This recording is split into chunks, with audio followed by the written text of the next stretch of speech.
Социаль именият фондының Татарстандағы вакилләре эш урыннарында зыян күрүчеләргә 2001 елдан алып 900-гә якын автомобиль тапшырган.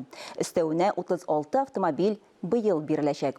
Алар кемнәргә тапшырыла һәм гомумән эш урынында сәламәтлекләренә зыян күрүчеләр тагын нинди ярдәмгә өмет итә ала?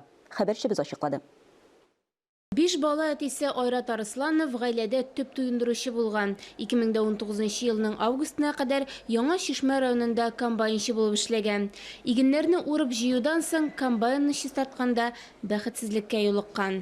Моя вина то, что я просто не заглушил комбайн. Комбайнны сүндермичә генә чистартырга тотындым.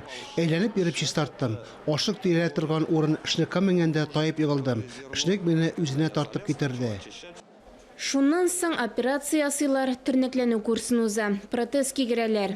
Техника куркынычсызлыгы кагыйдәләрен төгәл үтәргә кирәк дип саный ул.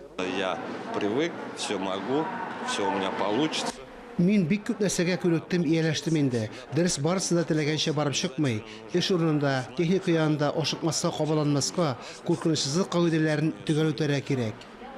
Айрат Арсланов кебек үк эш урынында зыян күргән 4 кеше федераль салым хезмәтенең Татарстандагы идарәсеннән Lada Grand автомобильләр алды. Один раз в 7 лет человек имеет право на...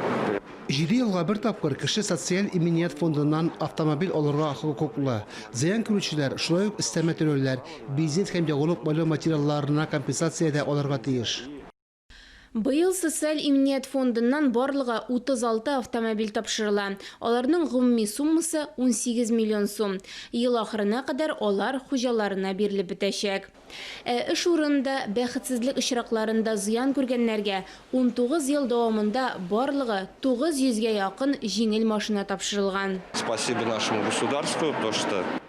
Безне онытмаган өчен дәүләтебезгә рәхмәт. Ярдәмнән ташламыйлар булышалар. Зур рәхмәт.